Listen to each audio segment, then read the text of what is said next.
Márcia passou 20 anos aprendendo a sobreviver em salas de vidro, reuniões frias e corredores onde um sorriso valia menos que um resultado.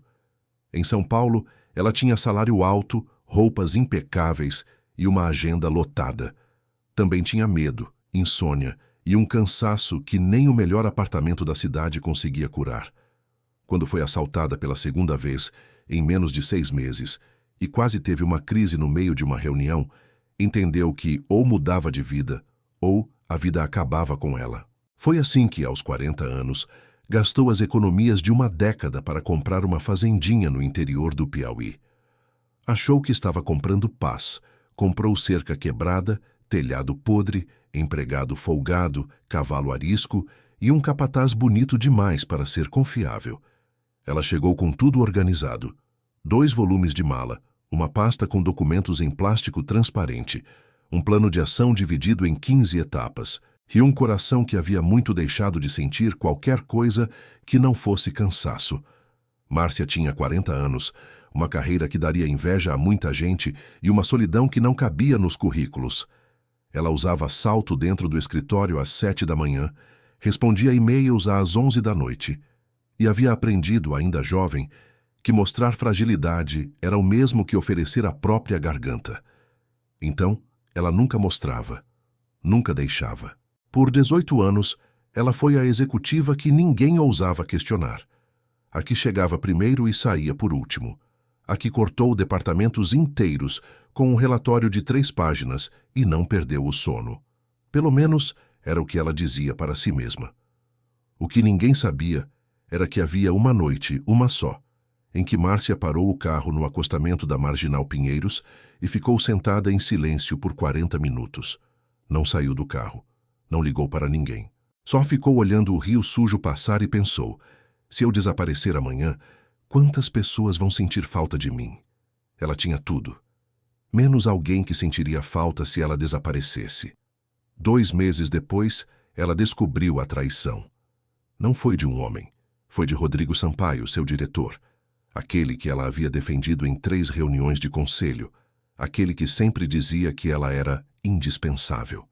Ele apresentou o projeto dela como sendo dele, com os dados dela, com a estratégia que ela havia construído em 4 meses de trabalho, em frente a toda a diretoria, com um sorriso de quem sabia que ela não iria gritar, e ela não gritou. Entrou na sala, ouviu cada palavra e saiu antes que a reunião terminasse. Foi ao banheiro, abriu a torneira, colocou as mãos embaixo da água fria e ficou assim por 3 minutos. Depois se olhou no espelho e, pela primeira vez em muitos anos, não reconheceu o rosto que estava ali. Foi nessa noite que ela abriu o notebook e digitou: Fazendas à venda, interior do Piauí. 3 semanas depois, o contrato estava assinado. A estrada de terra começou depois de uma placa torta com o nome de um distrito que não aparecia no mapa do celular. O táxi, um Gol branco do ano retrasado, chacoalhava nas pedras como se fosse se desfazer.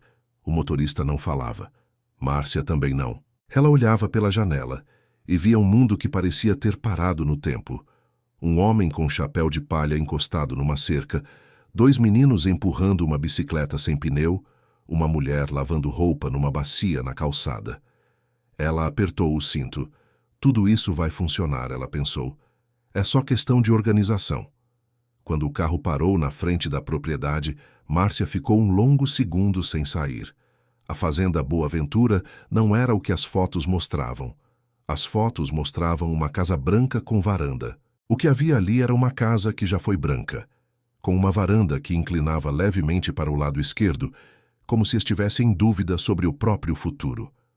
A cerca de arame que deveria delimitar o pasto havia cedido em pelo menos 2 pontos visíveis. Perto do galpão, 3 vacas pastavam onde não deveriam estar, e uma delas olhou diretamente para Márcia como se estivesse aguardando alguma coisa. Ela desceu do carro. Seus sapatos de couro foram os primeiros a tocar aquela terra avermelhada. Dona Márcia? A voz veio do lado. Ela se virou. Havia um homem encostado no mourão da porteira, braços cruzados, chapéu de couro na cabeça. 40 e poucos anos, talvez. Ombros largos, pele curtida de sol, uma expressão que não era exatamente hostil, mas também estava longe de ser gentil. Ele a olhou de cima a baixo, com aquela calma irritante de quem não tem pressa de nada.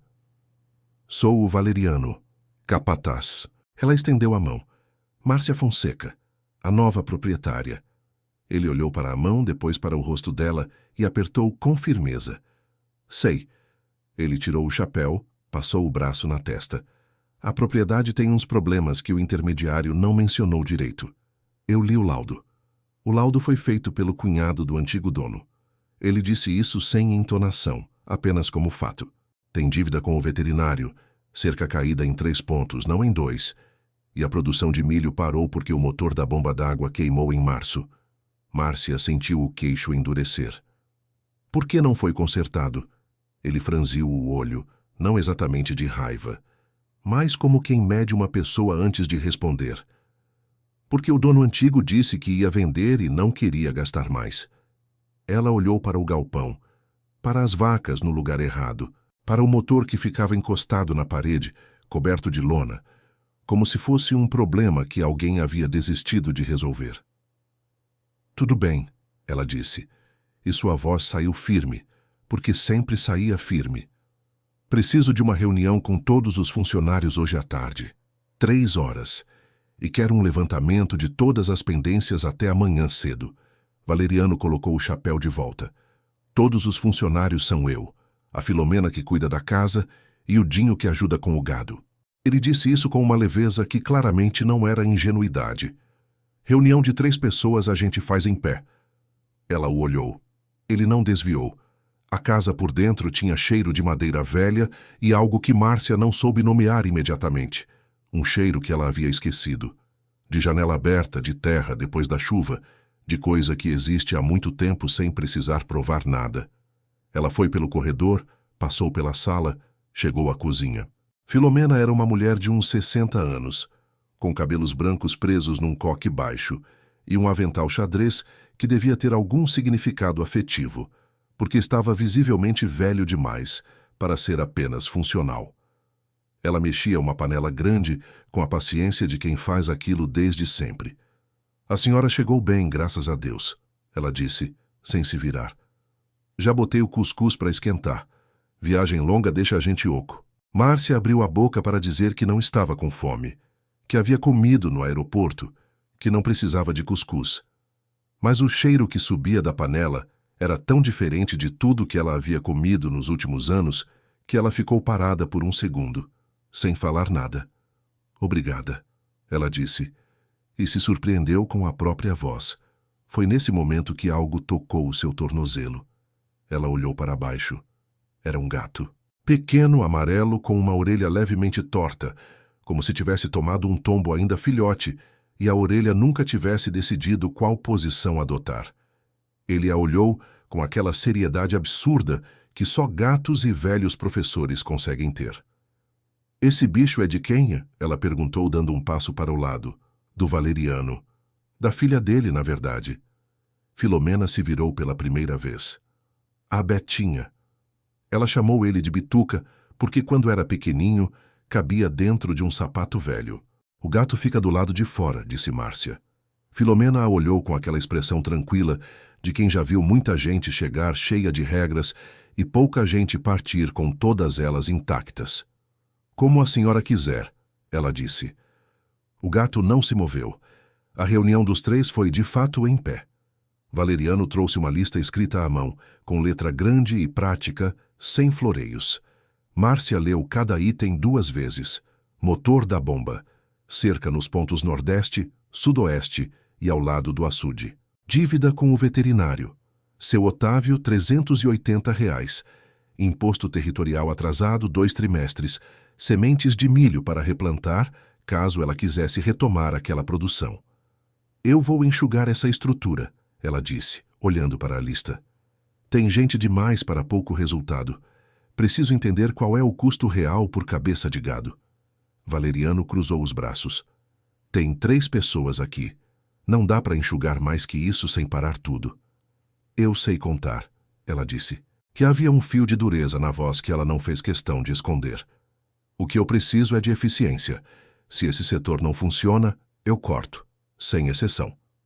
Houve um silêncio.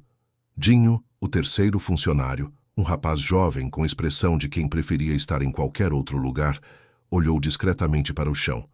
Valeriano não desviou o olhar.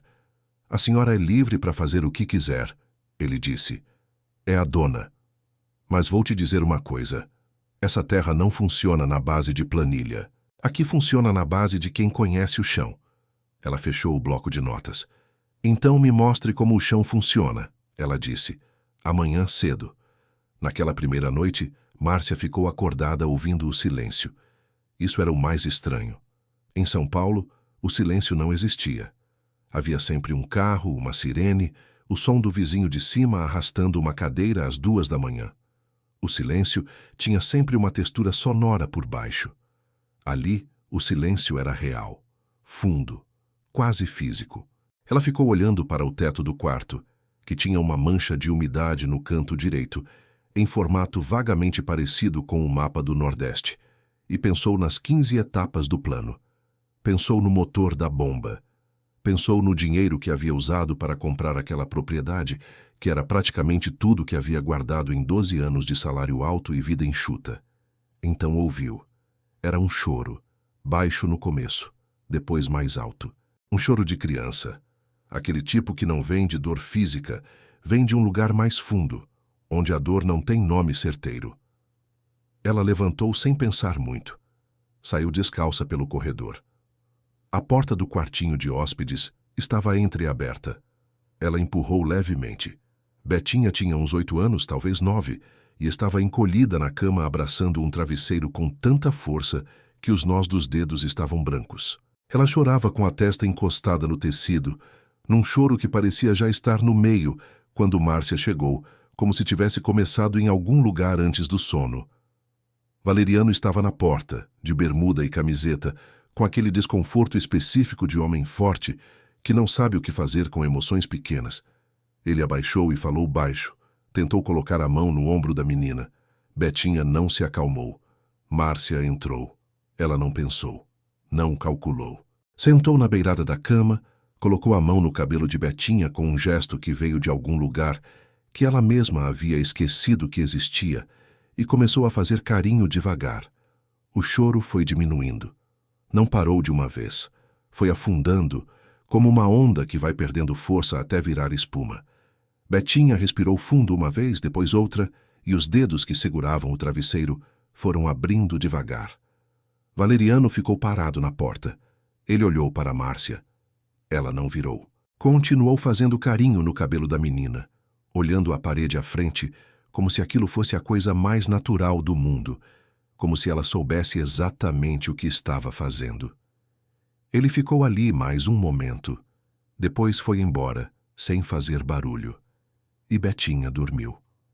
Na manhã seguinte, o sol entrou forte pela janela da cozinha quando Márcia sentou para tomar café. Filomena botou na frente dela um prato que ela não pediu: cuscuz com manteiga de garrafa e queijo coalho. Ao lado, um copo de café preto com uma espessura que sugeria que aquela cozinheira acreditava que café fraco era quase uma ofensa pessoal. Márcia olhou para o prato. Ela havia aprendido, em algum momento da vida corporativa, que comida era combustível. Proteína, carboidrato, calorias suficientes para manter o raciocínio. Comer rápido, comer o necessário, seguir em frente. Ela pegou um pedaço do cuscuz. O queijo coalho estava levemente frito na frigideira, com uma casca dourada que ainda crocava. A manteiga de garrafa tinha um cheiro que era quase memória. Ela parou. Quando foi a última vez que eu provei manteiga de garrafa? A resposta não veio fácil. Tinha mais de 30 anos.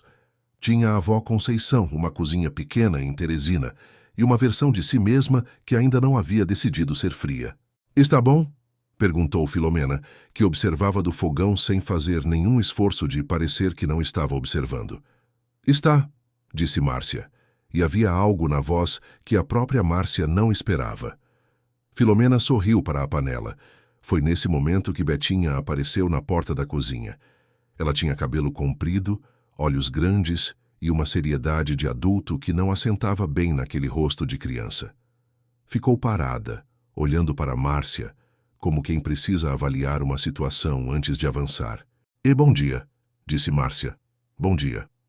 Betinha deu um passo. 2. Você veio de São Paulo? Vim. É verdade que lá não tem estrela de noite? Márcia hesitou. Tem, mas a luz da cidade apaga elas. A menina pensou nisso por um segundo. Que desperdício, ela disse, e foi buscar o copo de leite de Filomena com a naturalidade de quem encerrou um assunto importante. Márcia ficou olhando para ela. Havia algo naquela criança que a incomodava de um jeito que ela não sabia nomear. Não era chateação. Era mais parecido com o incômodo de ver uma coisa verdadeira demais. Valeriano apareceu na varanda às 6 da manhã, como havia dito. Ele a levou pelo perímetro da fazenda a pé, mostrando cada problema com a objetividade de quem passou anos convivendo com eles sem ter recursos para resolver. A cerca, o açude que estava baixo, a área de pasto que havia tomado vassourinha e precisava de roçada. O galpão onde o motor encostado esperava, coberto de lona, como uma promessa não cumprida. Márcia anotava tudo. Em determinado momento, eles pararam perto de um juazeiro grande, com sombra generosa. O sol já estava alto o suficiente para pesar. Você conhece o interior? Ele perguntou. Não era conversa fiada, era genuíno. Sou de Teresina, ela disse. Faz muito tempo. Ele a olhou de um jeito diferente, como quem recalcula alguma coisa. Então você sabe como isso funciona. Eu sabia, ela disse. Hoje eu sei mais de gestão do que de terra. Houve um silêncio entre eles, não desconfortável, apenas real. Gestão não faz chover, ele disse. Não. Ela fechou o bloco de notas. Mas organização faz a água durar até chover. Ele não respondeu, mas havia algo no jeito que ele olhou para a linha do horizonte que não era discordância, era consideração. E aquilo, por alguma razão que ela ainda não entendia, pesou de um jeito diferente dentro dela. Nos dias que se seguiram, o plano de 15 etapas de Márcia começou a enfrentar a poeira e o ritmo do Piauí. Ela trocou os sapatos de couro por um par de botas de cano curto que comprou na cidade, e sua pasta de plástico transparente foi substituída por um caderno de capa dura que andava sempre debaixo do braço. Houve a manhã em que Valeriano a chamou para o curral, não para falar de dívidas, mas para ajudá-lo a vacinar um bezerro que estava arredio. Segura aqui, ele disse, indicando a corda. Eu não sei fazer isso, Valeriano. Não precisa saber. Precisa ter mão firme. Márcia segurou. Sentiu a força do animal, o cheiro de couro e a adrenalina que nenhuma reunião de diretoria jamais proporcionara. Quando terminaram, ela estava suada e com os braços tremendo. Valeriano a olhou e, pela primeira vez, não havia ironia nos olhos dele. Ele apenas assentiu, um reconhecimento silencioso de que ela não tinha medo de sujar as mãos. Houve também a tarde em que o silêncio da fazenda foi quebrado pelo som do notebook de Márcia. Ela estava na varanda tentando captar sinal de internet, quando Valeriano se aproximou com um copo de suco de caju que Filomena mandara. Ele ficou parado por um momento, observando os gráficos coloridos na tela. Isso tudo aí é a fazenda? Ele perguntou. É a projeção dela, Valeriano. O que ela pode ser. A gente lê o céu para saber se o milho vinga. Você lê desenho de linha. São formas diferentes de prever o futuro. Ela respondeu, fechando a tela. Eles ficaram ali, dividindo o mesmo horizonte por alguns minutos, sem dizer nada. Márcia percebeu que a presença dele não a incomodava mais. Pelo contrário, havia uma segurança naquela silhueta larga que parecia fazer parte da paisagem, tão sólida quanto as árvores de Juazeiro. Em uma noite, enquanto Márcia ajudava Betinha com a leitura de um livro de aventuras, Valeriano apareceu na porta. Ele trazia uma lanterna e um canivete. O Bituca sumiu, disse a menina, preocupada. Valeriano olhou para Márcia. Vamos? Ele gosta de se esconder perto do galpão velho quando vai chover. Eles caminharam pelo terreiro sob um céu tão escuro que as estrelas pareciam saltar. O feixe da lanterna de Valeriano cortava a noite. Márcia acabou tropeçando em uma raiz, e a mão dele, rápida e segura, a amparou pelo cotovelo.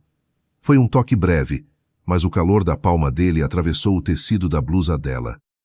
Cuidado, ele disse, a voz mais baixa que o normal. Eles acharam o gato, mas Márcia voltou para casa sentindo que o perímetro da fazenda não era mais apenas uma propriedade no papel. Estava se tornando um lugar onde ela sabia onde pisar.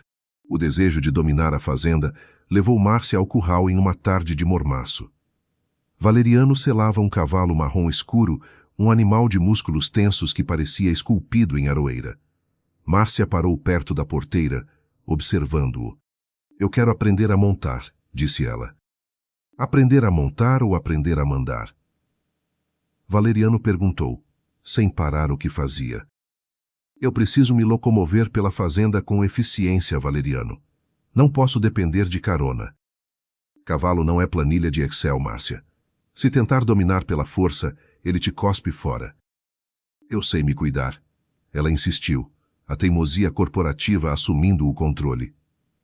Ela queria provar que nenhuma fera era maior que sua disciplina. Valeriano indicou o animal. Então chegue perto, mas chegue devagar. Ele precisa sentir que você é parceira, não chefe.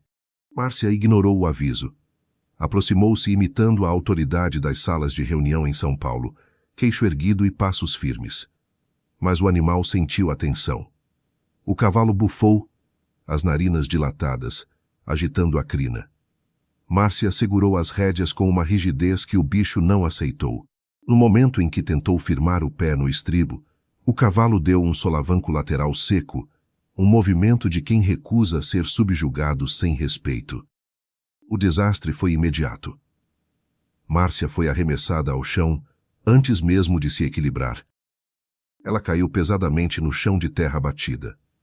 O impacto expulsou o ar de seus pulmões. A poeira vermelha, fina e sufocante, subiu em uma nuvem, cobrindo seu rosto e grudando na camisa suada. Ela sentiu a dor latejante no quadril e o gosto amargo de terra na boca. O cavalo bufava perto dela, olhando-a com uma inteligência selvagem. Valeriano não correu para levantá-la.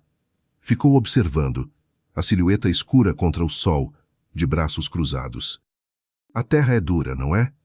Ele perguntou tranquilo. Márcia não respondeu. Limpou o rosto com as costas da mão, deixando um rastro de lama na bochecha.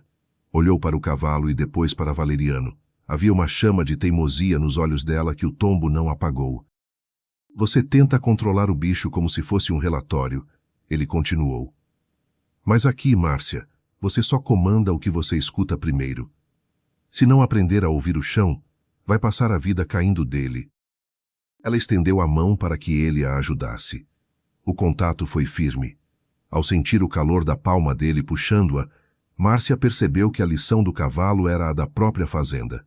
Para viver ali, ela precisaria deixar de ser a executiva que manda e aprender a ser a mulher que pertence. Já fazia um tempo que Márcia se encontrava na fazenda, quando o segundo problema apareceu com documentação oficial. A dívida tributária era maior do que o informado. O INCRA tinha uma pendência de regularização fundiária que o antigo dono havia ignorado por 2 anos. E o motor da bomba, quando o técnico veio analisar, estava além de conserto. Precisava ser substituído inteiro. Ela ficou sentada na mesa da varanda por 1 hora, com os documentos na frente, os números alinhados em colunas no caderno e a calculadora mostrando um resultado que não era compatível com o que ela havia planejado. Eu não vim para sustentar desperdício, ela pensou. Mas havia uma diferença enorme entre desperdício e realidade. E aqui, a realidade tinha o rosto de terra vermelha e sol pesado, e uma menina que acordava chorando de madrugada. Betinha havia aparecido no quarto de Márcia na noite anterior. Não chorava. Só bateu levemente na porta entreaberta e ficou parada com o pijama de bolinha e o bituca no colo. Posso dormir aqui? Márcia havia olhado para ela. 1 segundo apenas. Depois puxou o lençol. Pode. A menina deitou perto, colocou o gato entre elas e em menos de 10 minutos dormia com aquela profundidade particular das crianças que finalmente se sentem seguras. Márcia ficou olhando o teto por mais tempo. O gato, sem ser convidado, encostou o focinho morno na mão dela. Ela não tirou a mão. E pela primeira vez em quanto tempo ela não saberia dizer, ela ficou acordada não por preocupação, mas por algo que se parecia com presença. Como se o peso de outra pessoa ao lado fosse um tipo de âncora que ela havia esquecido como usar. Você sabe por que ela acorda? Márcia perguntou para Valeriano na manhã seguinte. Eles estavam no curral. Ele consertava uma tábua da cerca com martelo e prego, com aquela competência manual que a irritava levemente, porque ela não conseguia imitar. Ele parou. A mãe dela morreu há 2 anos, ele disse. Simples, sem enfeitar. Infecção depois do parto. A criança que veio junto também não resistiu. Márcia ficou quieta. Ela era pequena demais para entender direito. Entendeu só que a mãe foi e não voltou. Ele bateu mais um prego. Às vezes sonha com ela, acorda procurando. E você? Ele olhou para ela. Eu faço o que posso. Havia uma honestidade naquela frase que era maior do que qualquer coisa que ele poderia ter dito de mais elaborado. Ele sabia que não era suficiente. Dizia isso sem se desculpar e sem se diminuir. Márcia assentiu.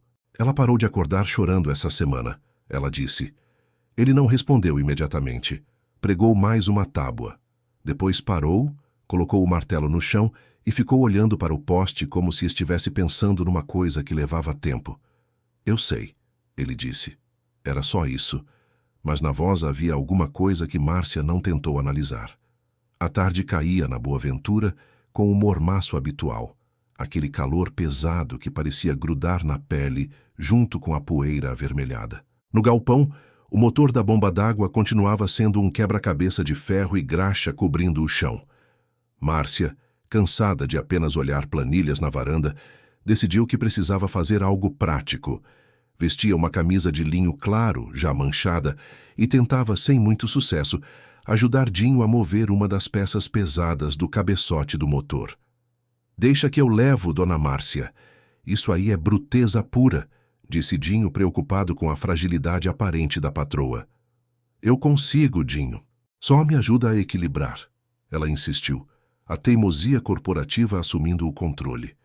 Ela precisava provar a si mesma que podia dominar aquela terra, nem que fosse movendo um pedaço de ferro. Ao tentar ajustar a pegada na peça áspera e oxidada, o desastre aconteceu. Sua mão direita escorregou e raspou com força numa aresta viva de metal. Uma dor aguda e latejante a atingiu instantaneamente. Uma farpa de ferro, profunda e suja de graxa, havia entrado na palma da sua mão, rasgando a pele fina. Droga! Ela sibilou entre os dentes, fechando a mão rapidamente numa concha protetora, escondendo-a contra o corpo. O sangue começou a brotar, misturando-se com a graxa preta. O que foi? Se machucou? Dinho largou a peça, alarmado. Nada. Só um arranhão. Eu vou lá dentro lavar, ela disse, a voz firme, mas ligeiramente trêmula. Sua primeira reação, treinada por anos, foi minimizar a falha, esconder a vulnerabilidade. Ela começou a caminhar em direção à casa, segurando o pulso com a outra mão, tentando não manchar a camisa de sangue. Valeriano, que estava do outro lado do curral consertando uma sela, viu o movimento. Ele não correu, mas caminhou com passos longos e decididos, interceptando-a antes que ela chegasse à varanda. O que aconteceu? Ele perguntou, parando na frente dela, bloqueando o caminho. Seus olhos foram direto para a mão que ela tentava ocultar. Nada, Valeriano. Eu já disse. Vou só lavar. Ela tentou desviar, mas o tom dele não aceitava evasivas. Mostra. Foi uma ordem, não um pedido. E antes que ela pudesse protestar, ele agiu. Ele não pediu licença, não esperou que ela cedesse. Apenas estendeu a mão enorme, calejada e quente, e pegou o pulso dela com uma firmeza que era, ao mesmo tempo, inquestionável e estranhamente cuidadosa. Lentamente, ele abriu os dedos dela, revelando o estrago.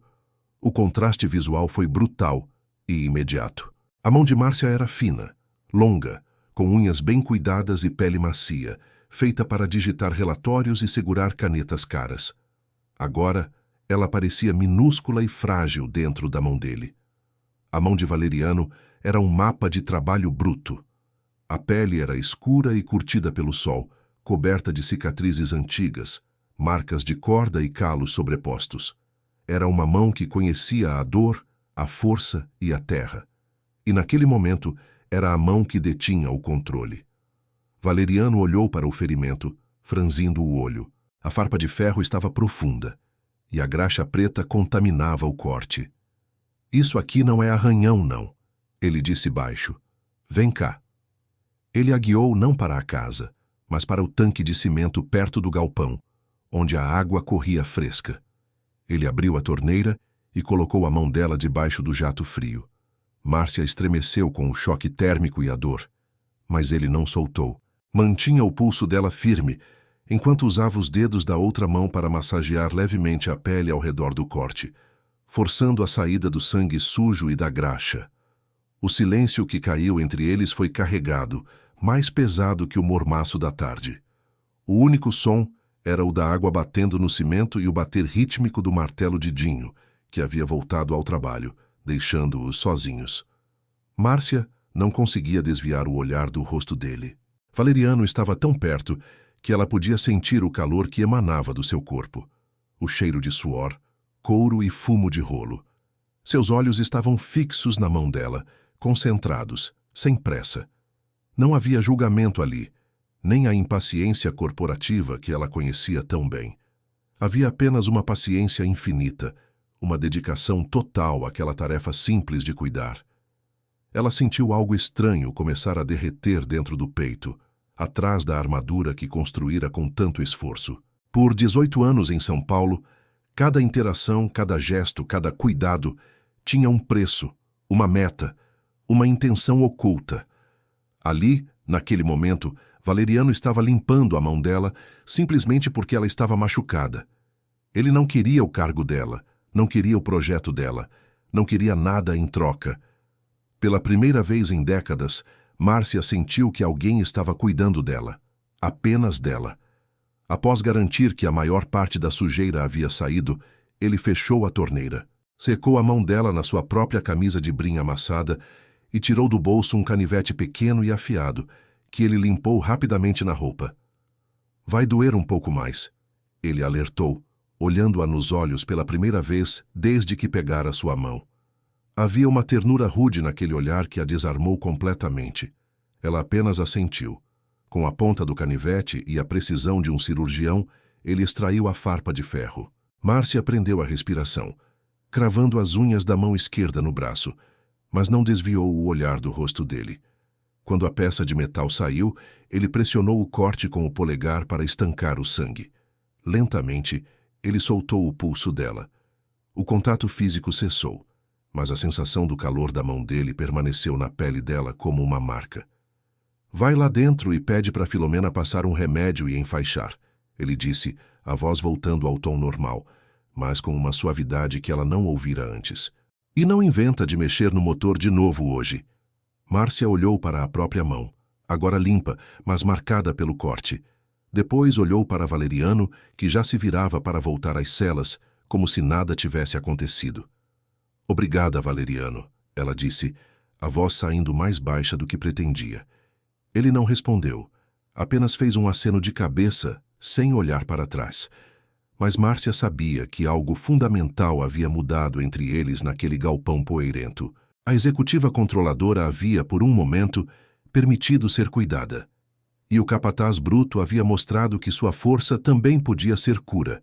Foi Betinha que quebrou algo dentro dela de vez.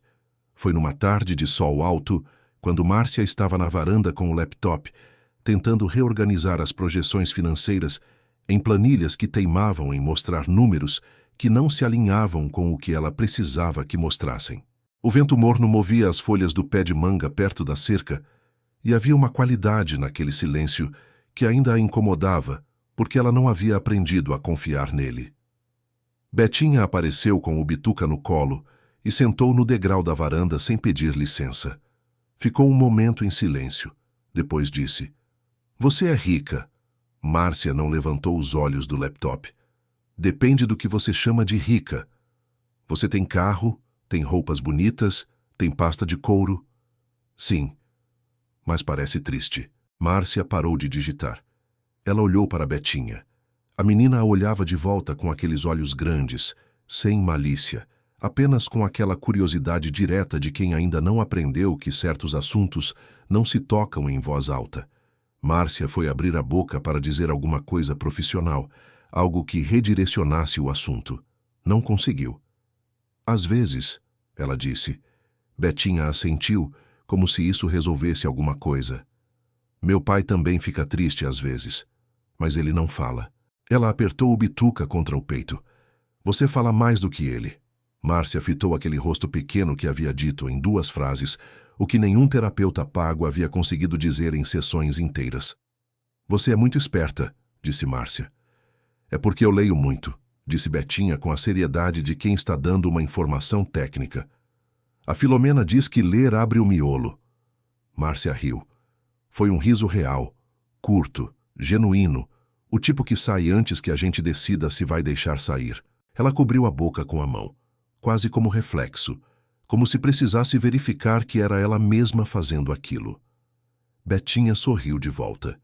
E o Bituca, como se a tensão que havia no ar tivesse finalmente dado espaço para ele se mover, saiu do colo da menina, caminhou pelo degrau e subiu na cadeira ao lado de Márcia. Sentou. Olhou para ela com aquela seriedade cômica que era a marca registrada dele. Márcia olhou para o gato. O gato olhou para ela. Ela estendeu a mão devagar. Ele encostou o nariz nela. E ela fez carinho. Devagar. Como quem está aprendendo um gesto que havia esquecido como fazer. Filomena, que observava da janela da cozinha sem nenhuma sutileza, secou as mãos no avental e disse baixinho para ninguém em particular. Valha Nossa Senhora. Amanhã na Boa Ventura trazia uma aragem fresca, um breve intervalo antes que o sol de Teresina cobrasse seu tributo diário de calor. Márcia estava no quarto, ajoelhada ao lado da cama, organizando as últimas roupas que ainda resistiam dentro da mala que trouxera de São Paulo. A estrutura da fazenda estava mais estável, as sementes de milho compradas e o motor da bomba, embora ainda um problema, já tinha um plano de ação definido. Ao empurrar uma pilha de camisas de linho para o lado, sua mão tocou em algo rígido, envolto num saco de flanela preta. Ela franziu a testa, sem lembrar o que era, e puxou o objeto. Lentamente, abriu o saco. Lá dentro, imponentes e absurdos naquele cenário, estavam seus escarpins pretos de verniz, salto-agulha de 10 centímetros. A sola vermelha, outrora impecável, agora exibia uma fina camada de poeira avermelhada do Piauí, que se infiltrara na flanela. Márcia ficou olhando para os sapatos por um longo momento. Eles eram o símbolo de tudo o que ela fora por 18 anos. Usara aqueles sapatos em reuniões de conselho às 7 da manhã, em jantares de negócios às 11 da noite. Eles eram sua armadura, sua forma de impor autoridade, de gritar: eu sou a executiva que ninguém questiona, sem dizer uma palavra. Um impulso súbito a dominou. Ela se levantou, sentou na beirada da cama e calçou o sapato direito. Depois o esquerdo. O verniz frio e rígido apertou seus pés, que se acostumaram nas últimas semanas com a liberdade das sandálias de couro rústico ou, mais frequentemente, com o chão. Ela se levantou. Imediatamente, o equilíbrio vacilou. O piso de cimento queimado do quarto, levemente irregular, e coberto por uma pátina de terra que Filomena limpava, mas nunca desaparecia, não oferecia a aderência dos tapetes persas ou do mármore polido dos escritórios da Faria Lima. O salto-agulha escorregou numa pequena depressão do piso. Márcia teve que se agarrar no poste da cama para não cair. Ela tentou dar um passo. 2. Parecia uma estranha tentando andar em pernas de pau. Seus tornozelos, que antes dominavam aquela altura com facilidade, tremiam. A sensação não era mais de poder ou elegância. Era de instabilidade, de absurdo, de desconexão total com o mundo ao seu redor. Ela parou diante do espelho velho e manchado que ficava sobre a cômoda. Olhou para baixo, para os sapatos de verniz caríssimos agora manchados de poeira vermelha, e depois olhou para si mesma. Vestia uma calça de brim larga e uma camisa de algodão simples. Seu rosto não tinha maquiagem e o cabelo estava preso num coque desajeitado. Aquela mulher no espelho não era mais a executiva que cortava departamentos com um relatório de 3 páginas. Aquela mulher Era a dona de uma fazenda com cerca quebrada e dívidas tributárias. A antiga Márcia não cabia mais ali. Não servia mais. Lentamente ela sentou de novo na cama. Tirou os sapatos com um suspiro de alívio. O verniz deixou marcas vermelhas na pele dos seus pés, como um último protesto de uma vida que ela decidira abandonar. Ela se levantou de novo, agora descalça. Caminhou até a porta do quarto e saiu para a varanda. O cimento estava fresco sob as plantas dos seus pés.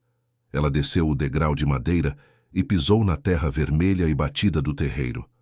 O contraste foi imediato. A terra era morna, ligeiramente granulada, e moldava-se perfeitamente à forma do seu pé.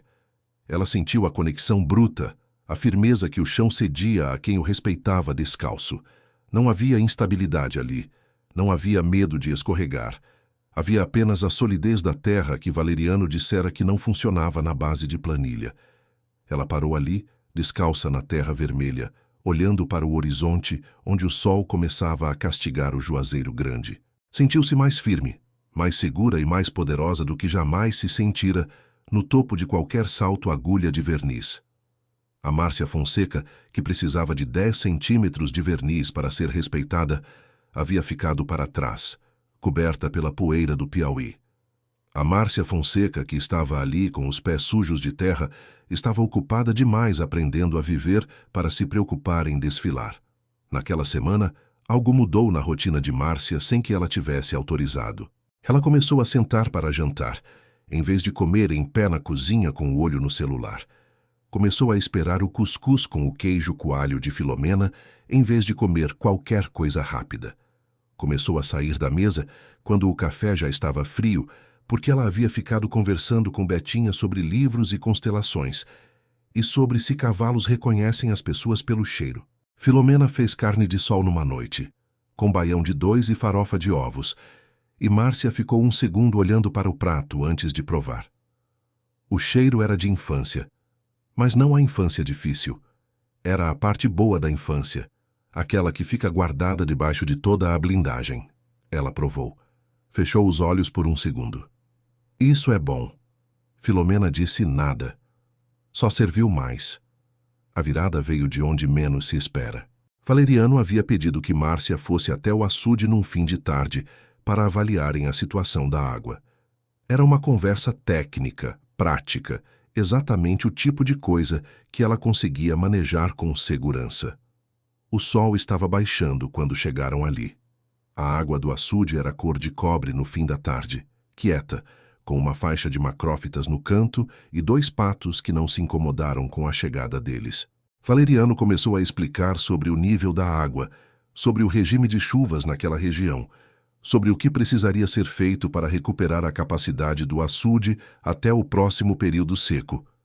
Ela ouvia, anotava, fazia as perguntas certas. E então ele parou de falar. Ela levantou os olhos.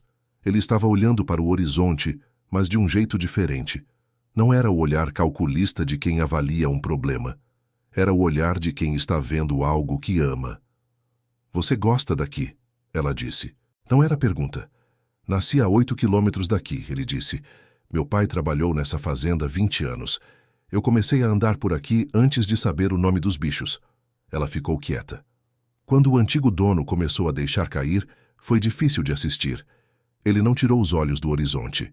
Uma terra não aguenta ser ignorada por muito tempo. Ela vai embora de outra forma. A cerca cai, o açude seca, o mato toma. É quase como gente. Márcia ficou olhando para o espelho d'água cor de cobre. Eu não nasci fria, ela disse. E a voz saiu de um lugar que ela não havia planejado. Ele virou a cabeça. Eu sei que não parece, ela continuou. Mas eu não nasci assim. Ela dobrou o caderno de anotações com cuidado. Eu aprendi. A vida ensinou que sentir atrapalha, que vulnerabilidade é fraqueza. Então, eu parei. Silêncio.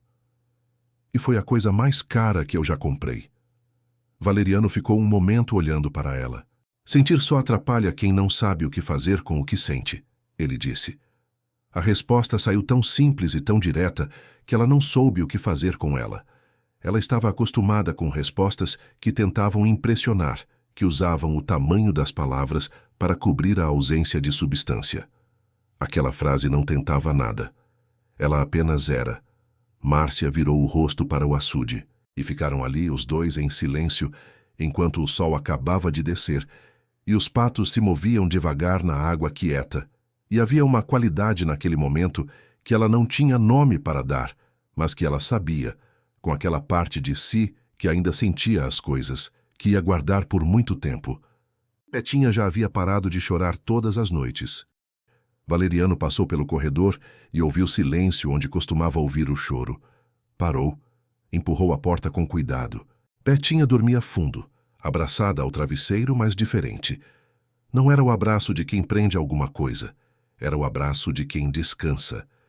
Márcia estava ao lado, de lado, dormindo também, com uma das mãos perto do rosto da menina, como quem verificou antes de dormir que tudo estava bem. O Bituca estava enrolado nos pés da cama. Valeriano ficou parado naquela porta por mais tempo do que precisava. Havia algo acontecendo naquela fazenda que ele não havia calculado quando a mulher da cidade chegou com os sapatos de couro e a pasta documentada. E ele sabia, com a mesma certeza com que sabia quando ia chover, que o problema não era a fazenda. O problema era ele, porque ele estava sem ter pedido licença a ninguém, começando a importar-se. Em uma tarde, um fornecedor da cidade chegou. Carro branco, ar-condicionado, roupa limpa demais para aquela estrada de terra. Ele se chamava Rodrigo Alves, vendia insumos agrícolas e havia ouvido falar que a Boaventura tinha nova dona. Ele sorriu com facilidade. Falava bem, sabia os números certos, se aproximou de Márcia com aquela gentileza calculada de quem vende coisas para pessoas sozinhas. Posso ajudar a escoar a produção quando o milho voltar, ele disse. Tenho contatos em 3 municípios da região. Márcia escutava. Ela sabia reconhecer uma proposta de negócio e estava avaliando cada ponto com aquela frieza profissional que a havia mantido viva por 18 anos. Do outro lado do curral, Valeriano parou. Ela não precisou virar para saber que ele estava ali. Havia algo na qualidade do silêncio que mudou. Ele caminhou até eles com passos firmes e sem pedir licença. Parou entre os dois com a naturalidade fácil de quem considera aquilo território. Já resolveu o problema da cerca do lado norte? Ele perguntou, olhando direto para ela. Ela se virou, levemente surpresa com o tom. Ainda não. Então isso aqui não é prioridade. O fornecedor tentou sorrir. Negócios também são importantes. Valeriano deu um meio sorriso, daquele tipo perigoso que parece educado, mas não é. Quando a terra está caindo, conversa não segura nada. O silêncio que caiu foi pesado e claro como vidro. O fornecedor entendeu o recado antes de Márcia. Despediu-se com brevidade e foi embora. Ela ficou olhando para Valeriano. Você podia ter deixado eu terminar a conversa. Podia, ele disse, sem se desculpar. E você não estava certo em interromper. Estava certo na cerca, ele disse. E foi embora com a mesma calma com que havia chegado. Márcia ficou parada, olhando as costas largas dele se afastando. Ela sabia o que havia acontecido. Reconhecia ciúme quando via. Havia passado tempo suficiente em ambientes competitivos para saber ler essas coisas. O que ela não esperava era a sensação estranha que ficou depois que ele foi embora. Uma sensação que ela havia arquivado faz muito tempo num lugar que julgava inacessível. Ela não deu nome a ela. Não ainda. Os problemas não pararam de aparecer. O motor custou mais do que o orçamento inicial. O imposto tributário tinha multa por atraso que o intermediário havia esquecido de mencionar. Uma das vacas adoeceu, o veterinário, seu Otávio, veio 2 vezes na mesma semana, e a segunda conta deixou Márcia olhando para a planilha com aquele silêncio específico de quem está fazendo uma conta que não fecha. Eu não vim para sustentar desperdício, ela havia dito nas primeiras semanas. Mas o problema era que aquilo não era desperdício. Era simplesmente a realidade de uma terra que havia sido negligenciada por anos e precisava de tempo para responder ao cuidado. E tempo era o que ela havia calculado errado. Foi numa tarde que Filomena fez paçoca de carne com arroz de leite no jantar e havia uma qualidade naquele cheiro que encheu a casa de tal forma que Betinha chegou correndo da varanda, dizendo que o cheiro havia chegado até o pé de manga. Eles jantaram juntos, os 4. Valeriano sentou na cabeceira como sempre, Betinha ao lado de Márcia, e Filomena servindo como se tivesse feito aquilo por décadas. Havia uma bagunça controlada na mesa, um copo de suco tombado que Betinha ergueu antes de fazer muita sujeira, uma conversa sobre se cavalos sonhavam ou não, e o Bituca tentando subir na cadeira de Márcia, até que ela levantou levemente um dedo e ele desistiu com a dignidade duvidosa de um gato que finge que a decisão foi dele. Márcia olhou para a mesa, para os rostos, para Filomena que servia e comentava ao mesmo tempo, para Betinha que gesticulava enquanto explicava uma teoria sobre cavalos que havia tirado de um livro, para Valeriano que ouvia a filha com aquele sorriso raro que parecia sempre surpreso de aparecer. Ela estava sentada numa fazenda, com estrutura precária, dívidas acumuladas e um plano financeiro que precisava ser completamente refeito, e estava, naquele momento, mais próxima de alguma coisa real do que havia estado em anos. Aquilo a assustou, porque era a primeira vez que o medo que ela sentia não era de perder, mas de precisar. Amanhã ainda não havia decidido se seria de sol ou de chuva. O céu, num tom de cinza azulado, pendia baixo sobre a boa ventura, prometendo um mormaço que faria a terra suar. Márcia estava na varanda, o notebook aberto na planilha de custos da nova cerca, mas sua atenção não estava nos números. Do outro lado do curral, Valeriano trabalhava. Ele estava sem camisa, o corpo curtido pelo sol do Piauí brilhando levemente com o suor do esforço. Ele erguia um mourão de aroeira, pesado, bruto, resistente, com uma facilidade que parecia insultar as leis da física. Seus músculos das costas se contraíam e relaxavam numa dança de força e precisão. Um ritmo que Márcia, acostumada a corpos moldados em academias de ar-condicionado, achava hipnotizante. Ele não usava luvas. Suas mãos grossas e calejadas agarravam a madeira com uma autoridade que ela invejava. Ele não estava apenas construindo uma cerca, ele estava impondo ordem ao caos da terra. Márcia apoiou o queixo na mão, esquecendo completamente a planilha. Ela o observava como quem estuda uma obra de arte complexa. Havia uma beleza rude naquele homem, uma honestidade estrutural que a atraía e a assustava ao mesmo tempo. Ele era como o Juazeiro Grande, resiliente, profundo, sem necessidade de adornos. Ela se pegou imaginando a textura daquela pele curtida, o calor que emanava daquele corpo em movimento. Um arrepio que não tinha nada a ver com a brisa da manhã percorreu sua espinha. Foi nesse momento que o equilíbrio se quebrou. Valeriano, como se sentisse o peso do olhar dela, parou o martelo no ar. Ele não virou a cabeça devagar. Foi um movimento rápido, instintivo. Seus olhos afiados como os de um gavião cruzaram o espaço do curral e encontraram os dela. O mundo parou por um segundo. O som do martelo desapareceu. O canto dos pássaros silenciou. Houve apenas a intensidade daquele olhar. O dele, direto, calmo, sem pedir licença. O dela, pego em flagrante, dilatado pela surpresa e pelo desejo. A reação de Márcia foi um misto de pânico e orgulho ferido. O sangue subiu para o rosto numa velocidade vertiginosa. Em menos de um segundo, a executiva controladora tentou reassumir o comando. Ela desviou o olhar com uma violência desnecessária, quase quebrando o pescoço. Puxou o notebook para mais perto com um solavanco, fazendo a caneta cair no chão. Que planilha chata! Ela resmungou, alto o suficiente para que, se ele estivesse mais perto, pudesse ouvir. Ela começou a digitar furiosamente na célula errada do Excel, os dedos batendo nas teclas com uma força que prometia danificar o teclado. Fingiu uma concentração absoluta, franzindo a testa como se estivesse resolvendo a equação do INCRA, quando, na verdade, não conseguia ver nada além do borrão vermelho da sua própria vergonha. Lentamente, com a dignidade de quem sabe que ganhou uma batalha sem dizer uma palavra, Valeriano voltou ao trabalho. O som do martelo contra a madeira retornou, mas agora, para Márcia, ele soava diferente. Soava como um sorriso. Mas o que ela não sabia é que suas emoções seriam testadas ao limite. A crise chegou num sábado de manhã. Márcia estava na varanda com os documentos na frente quando o e-mail chegou. A pendência do INCRA havia gerado um processo administrativo. Não era grave, tecnicamente.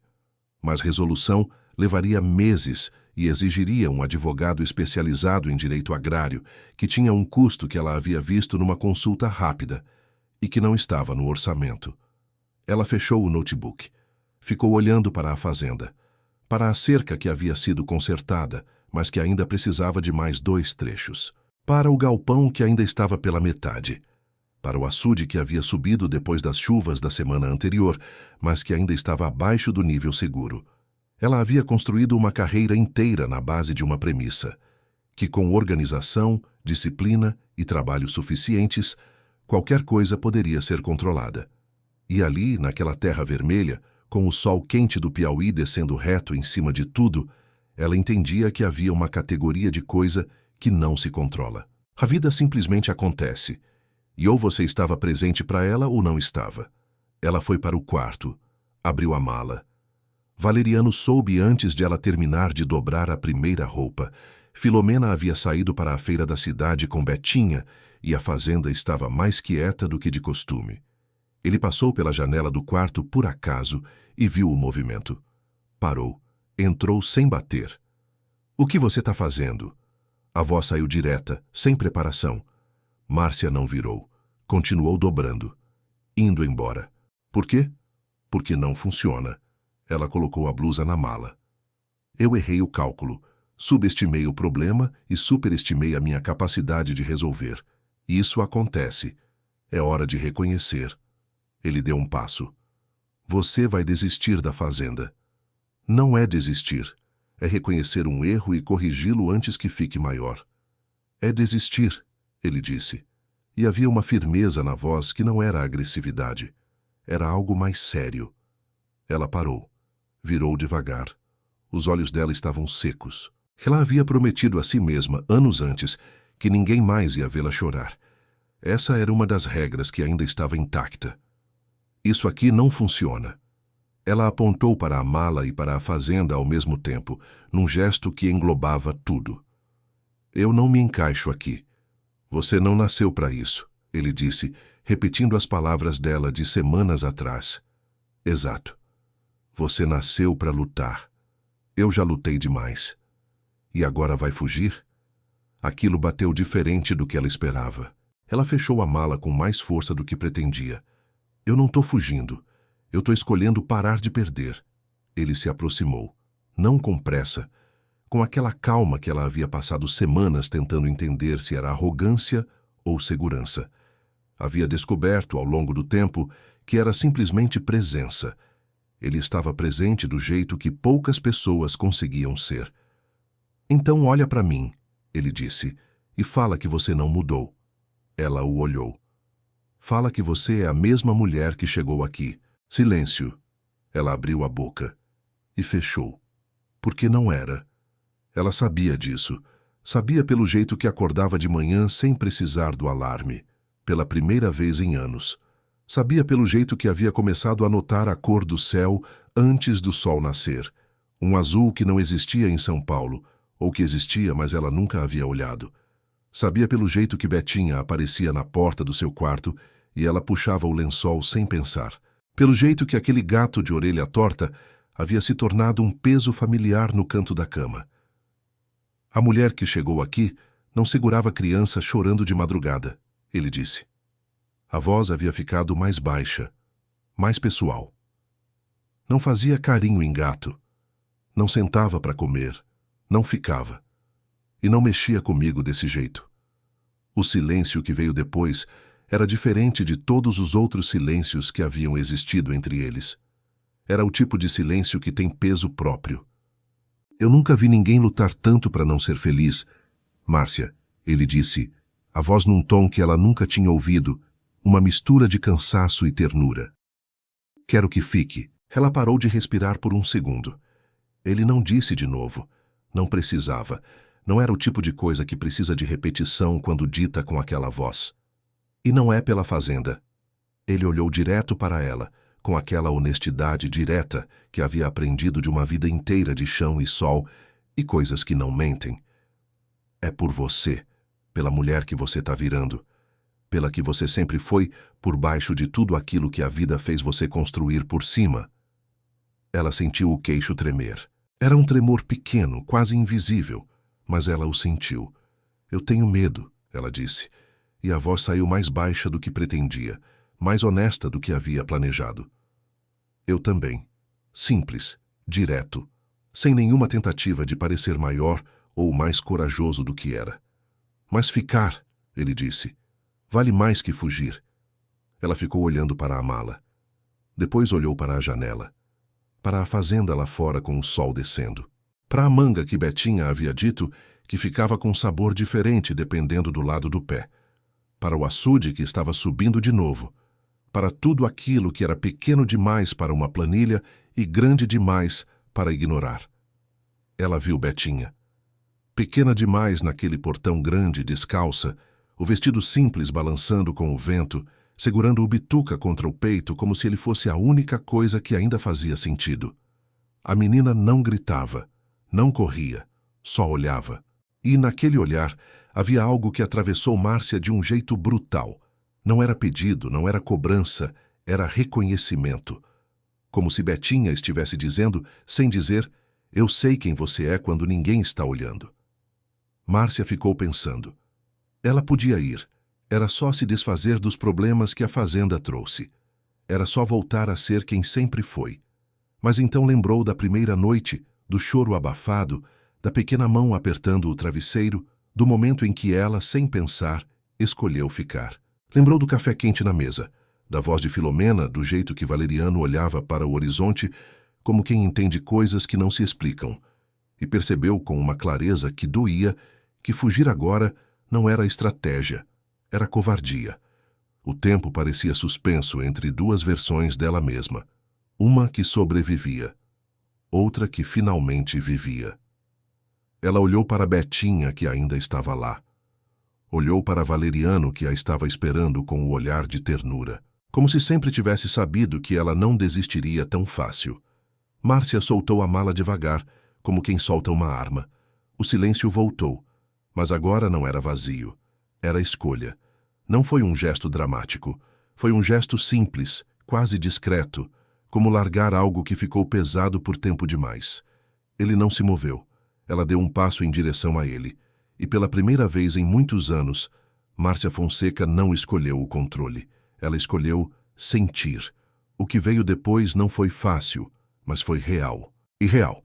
Ela havia aprendido naquela fazenda valia mais que fácil. O processo do INCRA levou 4 meses para ser resolvido, com a ajuda de um advogado que Valeriano conhecia do município, um homem de 60 anos que cobrou menos do que o mercado porque conhecia a família que havia trabalhado na terra por décadas. As dívidas foram quitadas por partes, com negociação que Márcia conduziu, com aquela competência que nunca havia sumido, apenas havia ficado parada esperando ser usada para algo que importasse. O motor novo foi instalado em novembro. No dia em que a bomba d'água ligou de verdade, Betinha correu pelo quintal gritando, como se houvesse ganho alguma coisa grande, e Filomena botou a cabeça para fora da janela para ver do que se tratava, e Valeriano ficou ali com aquele sorriso raro que aparecia quando algo real acontecia. Márcia ficou parada perto da bomba, ouvindo o ronco do motor, sentindo a vibração no chão. Funciona. Não era metáfora. Era literalmente a água, voltando a correr para onde precisava ir. Mas também era. A produção de milho foi replantada em março. Márcia havia contratado uma consultora agrícola da cidade mais próxima para ajudar com o planejamento da safra e havia passado 3 semanas estudando sobre a cultura do milho com aquela mesma intensidade que havia usado para estudar mercados financeiros. Valeriano observava isso com uma expressão que misturava diversão e respeito e eventualmente parou de ir contra as decisões dela e começou a complementá-las. Eles discutiam muito, mas de um jeito diferente. Discutiam como 2 pessoas que respeitam o que a outra sabe e precisam chegar num acordo porque ambas querem o mesmo resultado. Não havia mais a tensão do primeiro encontro, aquela avaliação mútua de quem é mais forte. Havia parceria. Havia algo que era melhor do que os dois separados. A primeira chuva forte de março chegou numa tarde de domingo. Betinha foi a primeira a ver as nuvens chegando e correu de volta para casa gritando que ia chover de verdade. Filomena botou bacias estrategicamente em 2 pontos do telhado, que ainda escorria, e disse que era para anotar no caderno que aquilo precisava ser resolvido antes do inverno. Valeriano saiu para verificar o açude e levou Márcia junto. Eles ficaram debaixo do juazeiro grande observando a chuva chegar devagar, aquela frente úmida que mudava o cheiro do ar antes de chegar de verdade, aquele cheiro de terra molhada que é um dos poucos cheiros que o mundo inteiro reconhece como lar. Ela encostou no tronco do juazeiro. Ele ficou ao lado. A chuva começou leve, pequenas gotas que punctuavam a terra vermelha em círculos escuros. Ela não correu para dentro. "Você não vai molhar", ele disse. "Eu sei", ela respondeu. E ficaram ali os dois, deixando a chuva chegar. O Bituca havia adotado definitivamente o quarto de Márcia. Ela havia deixado de fingir que isso era um arranjo temporário em algum ponto de fevereiro. O gato dormia no canto da cama.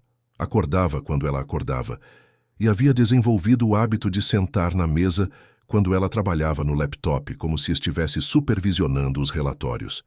Betinha, que havia passado um período dormindo com Márcia todas as noites, havia voltado gradualmente para o próprio quarto, mas aparecia toda manhã para o café, e havia dias que aparecia à noite para mostrar algo que havia lido, uma estrela que havia pesquisado, uma pergunta que havia guardado durante o dia. "Você vai ficar para sempre?" Ela havia perguntado uma noite, de um jeito direto que só ela conseguia. Márcia havia pensado na resposta por um momento. "Estou pensando que sim." Betinha havia assentido, satisfeita. "Bom, porque o Bituca já decidiu. O casamento foi no fim do ano. Não foi uma coisa planejada com meses de antecedência, com lista de convidados extensa e cerimonial. Foi o tipo de casamento que acontece quando 2 pessoas já decidiram há tempo o que querem e precisam apenas de uma tarde para tornar oficial o que a vida já havia reconhecido. O padre veio da cidade, um homem jovem com uma seriedade gentil que sabia quando falar menos e deixar o momento ser maior. A cerimônia foi no terreiro da fazenda, embaixo do juazeiro, que havia florescido naquele mês de outubro com uma pontualidade que Filomena disse ser sinal. Betinha foi a única dama e levou o Bituca no colo durante a cerimônia, o que não estava nos planos de ninguém, mas ficou absolutamente certo. Filomena chorou desde o início até o final, e depois disse que não havia chorado, apenas estava com os olhos úmidos por causa da poeira. Márcia usou um vestido branco simples, que ela havia encontrado numa loja do município, sem nada que fosse sofisticado, e havia algo naquela simplicidade que era exatamente certo. Havia uma versão dela de 5 anos atrás que teria descartado aquele vestido sem um segundo olhar. Aquela versão não teria entendido que às vezes o que cabe no corpo é o que a vida pediu, não o que a agenda projetou. Valeriano ficou olhando para ela quando ela chegou. Ele não disse nada por um segundo. Depois disse baixo apenas para ela: "Você ficou." E havia naquelas 2 palavras todo o peso de tudo que havia acontecido entre a chegada de um carro cheio de malas e aquela tarde de sol. "Fiquei", ela disse. Os meses que se seguiram foram os mais vivos que ela havia vivido em décadas. A produção de milho deu resultado na primeira safra. Não o resultado que ela havia projetado no plano original, mais modesto, mais honesto com o que uma terra recém-recuperada pode oferecer, mas resultado real, que pagou custos e deixou margem para o próximo plantio. Ela havia aprendido que terra funciona no tempo da terra, e que forçar esse tempo é o tipo de erro que tem consequências longas. Ela havia aprendido muita coisa assim, que silêncio não é ausência de vida, mas a vida antes de fazer barulho. Que comida feita com tempo tem um sabor que não existe em nenhuma outra circunstância. Que uma criança que dorme tranquila é uma das formas mais honestas de sucesso que alguém pode alcançar. Valeriano a havia ensinado a montar a cavalo. Ela havia caído 3 vezes antes de entender que o problema não era equilíbrio físico, era controle. Ela tentava controlar o cavalo em vez de entrar em acordo com ele. Você precisa ouvir o que ele está fazendo, Valeriano havia dito. Não mandar. Eu não sei não mandar. Aprende. Ela havia aprendido. A descoberta aconteceu numa manhã de julho. Ela foi à cidade mais próxima para consulta de rotina, aquele tipo de coisa que ela havia começado a fazer porque Valeriano havia dito que um trator precisa de manutenção antes de quebrar. E ela era esperta o suficiente para entender que aquela metáfora não era sobre trator. A médica era uma mulher tranquila de meia idade que deu a notícia com a naturalidade profissional, de quem sabe que notícias assim não precisam de drama, precisam de clareza. Márcia ficou sentada na cadeira da clínica por um momento depois que a médica saiu. Olhou para o resultado na mão. Havia uma parte dela, aquela parte que havia sido treinada por anos a analisar resultados e projetar consequências, que começou a catalogar implicações, cronogramas, ajustes necessários. Mas havia outra parte, aquela que havia sido acordada por um gato de orelha torta e uma criança que acordava chorando, e um homem que não pedia licença e que amava com a mesma solidez com que sabia que ia chover, que simplesmente sentiu. Quando ela chegou de volta à fazenda, Valeriano estava no curral. Ela foi até ele. Ele virou quando ouviu os passos, com aquela atenção habitual que ele tinha para a presença dela, como se o corpo dele houvesse desenvolvido um radar específico. Ela parou na frente dele, estendeu o papel. Ele olhou, e então olhou para ela. A expressão no rosto dele foi a mais honesta que ela já havia visto em qualquer rosto humano. Não era surpresa calculada. Era aquela abertura involuntária que acontece quando algo chega antes da guarda estar levantada. Ele ficou quieto por um segundo. Depois colocou as mãos nos ombros dela com aquela firmeza que nunca era possessividade, era proteção. Tá bem? Ele perguntou. Tô, ela disse. E havia no tô toda a diferença entre a mulher que havia chegado com uma pasta documentada e aquela que estava parada ali, naquela terra vermelha que havia se tornado casa. Ele a puxou para si. Ela encostou a testa no peito dele e ficaram assim, parados no meio do curral com o sol daquele julho descendo reto em cima de tudo e o cheiro de terra e capim e vida em todas as direções. Betinha apareceu na porteira do curral e ficou parada, olhando para os dois. O Bituca estava no colo dela, como sempre. A menina não perguntou nada. Só ficou olhando com aquela seriedade de adulto que não assentava bem naquele rosto de criança, mas que havia ido ficando mais leve nos últimos meses, como se aquela terra houvesse feito pela Betinha o que havia feito por Márcia. Valeriano olhou para a filha por cima do ombro de Márcia. Betinha sorriu. Pequeno, discreto, mas real. Anos depois, a Boa Ventura não era mais apenas uma fazenda. Era uma casa grande com cheiro de madeira e café forte, com o piso da varanda levemente desnivelado, que Valeriano havia prometido consertar havia 2 anos, e que ninguém mais pedia para consertar porque havia se tornado parte da identidade do lugar. Era um juazeiro que havia crescido mais um palmo e cujo galho mais baixo servia de apoio para o balanço que Márcia havia ajudado a amarrar numa tarde de sábado, enquanto Betinha dava instruções técnicas de onde exatamente a corda devia ficar. Era o açude cheio de novo, com os patos de sempre, e uma garça que havia aparecido na temporada anterior e ficado. Era a produção de milho que havia expandido para a propriedade vizinha, arrendada com um contrato que Márcia havia redigido ela mesma com aquela precisão que nunca havia desaparecido. Apenas havia encontrado um uso melhor. Era Filomena ainda na cozinha, com o mesmo avental xadrez lavado até ficar quase transparente, servindo carne de sol para uma mesa que havia ficado maior. Era Betinha, com 17 anos, com um livro sempre na mão e uma opinião formada sobre tudo, que havia decidido que queria estudar agronomia porque, nas palavras dela, a gente precisa entender o que a terra está falando antes de mandar nela. Era o Bituca velho, com pelo mais espesso e os mesmos olhos sérios que havia estabelecido o canto da lareira como território inegociável e que todos respeitavam sem discussão. E era uma criança. Uma menina pequena, com os olhos do pai e a teimosia da mãe, que havia chegado ao mundo naquela terra com a decisão de quem escolheu o lugar certo para começar. Márcia a pegava no colo todas as manhãs quando ela acordava, antes do sol entrar de verdade pela janela, e ficava sentada na varanda com ela nos braços, olhando a fazenda acordar. Era o momento mais silencioso do dia, e era o momento mais cheio. Havia uma versão dela que havia desistido de ser feliz antes mesmo de admitir que queria, que havia construído paredes tão sólidas que esqueceu que as paredes também aprendiam, que havia confundido controle com segurança e solidão com independência. Essa versão havia chegado a essa terra numa tarde de muito sol, com 2 volumes de mala e um plano de 15 etapas. E havia ficado. Não porque o plano deu certo, mas porque a vida é maior que qualquer plano, e porque às vezes a coisa que a gente mais precisa não é o que a gente veio procurar, é o que a terra guarda. A menina remexeu nos braços dela, aquela remexida pequena de quem está acordando. Márcia encostou o queixo na cabeça dela, e lá fora a boa Ventura ia acordando devagar, como ela fazia todo dia, com aquela persistência paciente das coisas que ficam.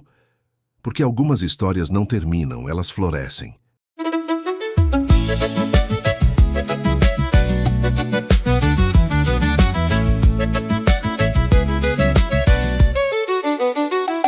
Vinte anos de vidro, espelho e metal, numa agenda lotada, um vazio fatal, onde o lucro valia bem mais que o abraço, e o tempo era um laço apertando meu passo. Sapatos de luxo em tapete de mágoa, um peito deserto com sede de água. Vendi o meu nome e comprei a ilusão de que a paz se resolve com uma gestão. Cheguei com as malas, com planos e metas, em busca de margens e contas corretas. Mas a cerca caiu, o motor se calou e a terra vermelha o meu salto manchou. O silêncio era fundo, doía no ouvido, acordando o fantasma do que foi perdido. No brilho dos olhos de quem não tem pressa, notei que o destino não cumpre promessa. Não foi a planilha que me deu o rumo, foi o cheiro do café, o sol no seu prumo. Foi a mão calejada limpando a ferida, mostrando que a dor é o adubo da vida. Deixei meu orgulho no pé do juazeiro, troquei o asfalto por esse terreiro. A vida não cabe num papel de pão, a cura não vem pela nossa razão. Desci do meu salto, pisei no que é vivo, onde o amor não precisa de um recibo. A terra que racha é a mesma que brota. Ganhei o caminho ao aceitar a derrota. Um choro pequeno na noite calada, um gato amarelo na porta encostada. O abraço rústico, o sol que castiga. A paz que eu buscava era uma alma antiga. Não mando na chuva, não mando no vento. Aprendi a escutar o meu próprio momento. Hoje eu sou barro, sou chuva e sou chão, curando o que restou do meu coração.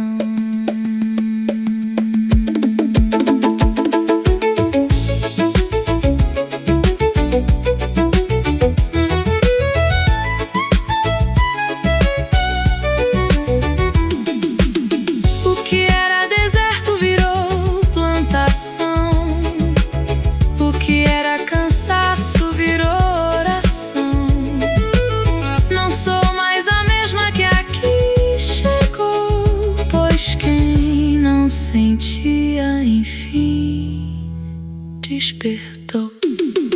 Deixei meu orgulho no pé do juazeiro, troquei o asfalto por esse terreiro. A vida não cabe num papel de pão, a cura não vem pela nossa razão. Desci do meu salto, pisei no que é vivo, onde o amor não precisa de um recibo. A terra que racha é a mesma que brota. Ganhei o caminho ao aceitar a derrota.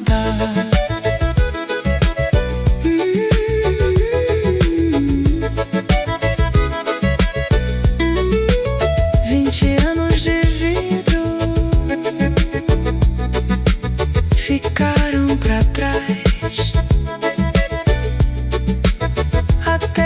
vermelha me deu minha paz.